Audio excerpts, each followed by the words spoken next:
Tina. Hello? Guess what? Why? I'm looking for a job. Ba't kailangan mo pang maghanap ng trabaho? Nakakaingit ka nga eh. Para kang donya sa bahay mo. You have all the time in the world to do whatever you want to do. Ako, hindi ko ipagpapalit ang ganong klaseng buhay. Iba na ngayon, Mitos. Dalawa na ang adopted namin. Kailangan magtulungan kami ni Rodel para sa future nila. Kayang-kaya naman ni Rodel yun ah. Pati ba naman yun, paproblemahin mo pa? Iba na rin yung may sarili akong income. Ayoko na mahingi na lang ako nahingi ng pera kay Rodel. Nakasayang naman kung babaliwalain ko ang fine arts degree ko. Kung sa bagay, I could use someone with your qualifications. When would you like to start? Ngayon, Okay.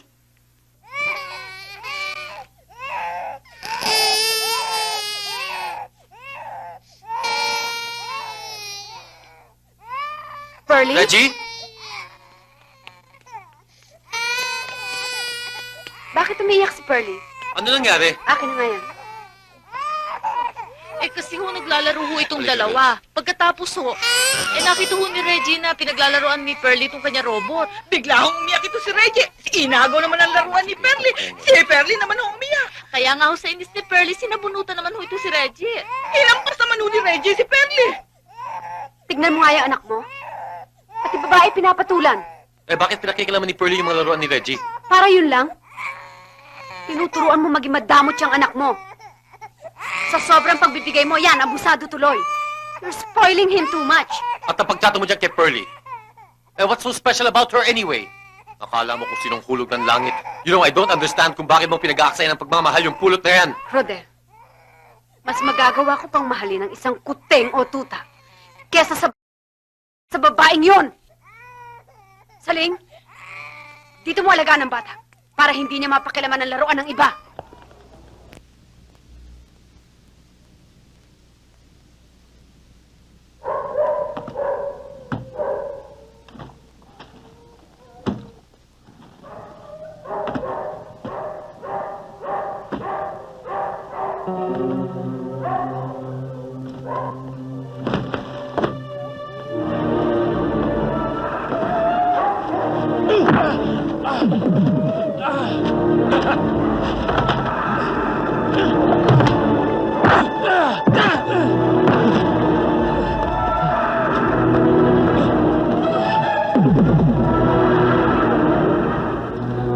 Asan ang kaibigan mo?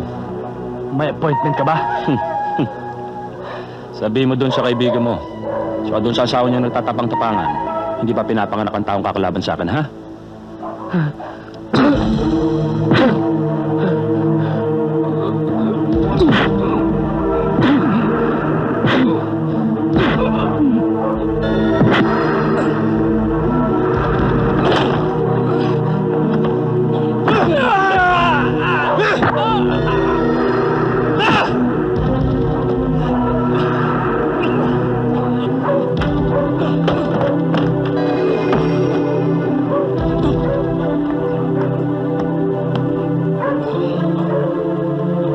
Pasalamat ka, wala ako sa mood pumatay ng vet.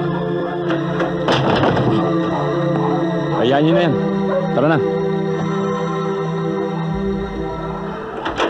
Facing Dr. Perez. Telephone call at the nurse station.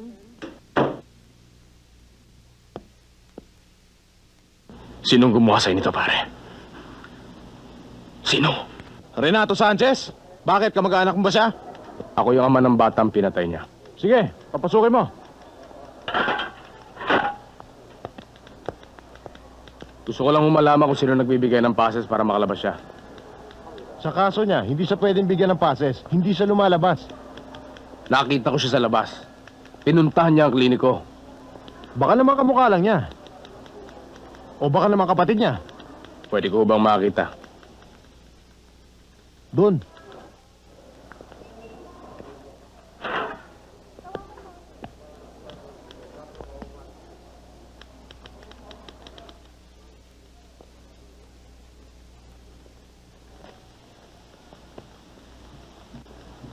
Bakit? Anong problema mo? Sige na! Sa susunod, huwag kang matatama na ibang tao, ha! Ako ang punta mo! Ako, dami mo! Tama na yan! Ano bang problema? Alex, andito na kami. Ano bang problema mo? Alak? Sleeping pills? O awa? Alam mo, pwede tayong tumama dito magdamag. O kaya matulog. O ano bang gusto mong gawin? Magdramahan tayo? Ano? You wanna talk about it? I got fired. Wala na akong trabaho. Hindi pa gunawang mundo, no? Fired? Yun lang? Anong yun lang? Nawalan siya ng trabaho, Hedy. Alex, noon, ang dami-daming publications na gustong pumirate sa'yo. Ikaw lang naman kasi ito natataranta sa pagtatrabaho dyan sa Bell Publishing na yan eh. Bukas sa bukas, ako na mismo magbo-broadcast na pwede ka na nilang i-hire.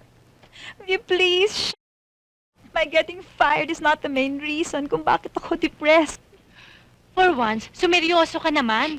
Trabahong nawala sa kanya, hindi lang takong ng sapatos, no? So, kung hindi yun ang ini-emote mo, ano? Niloko ako. I was totally deceived. Hindi ka pinasweldo? Hedy? Niloko ka? Nino?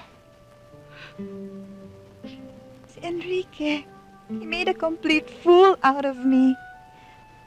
I thought he loved me. He promised me so many things. Akala ko, seryoso siya. Tapos, his wife fired me.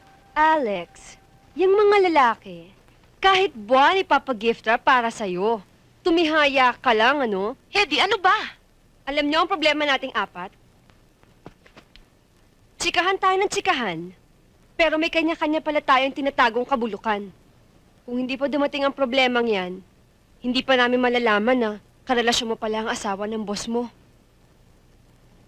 Swerte ko, hindi ko magiging problema ang mga lalaki. Hedy, huwag kang magsalita ng tapos. Pwes, tinatapos ko na.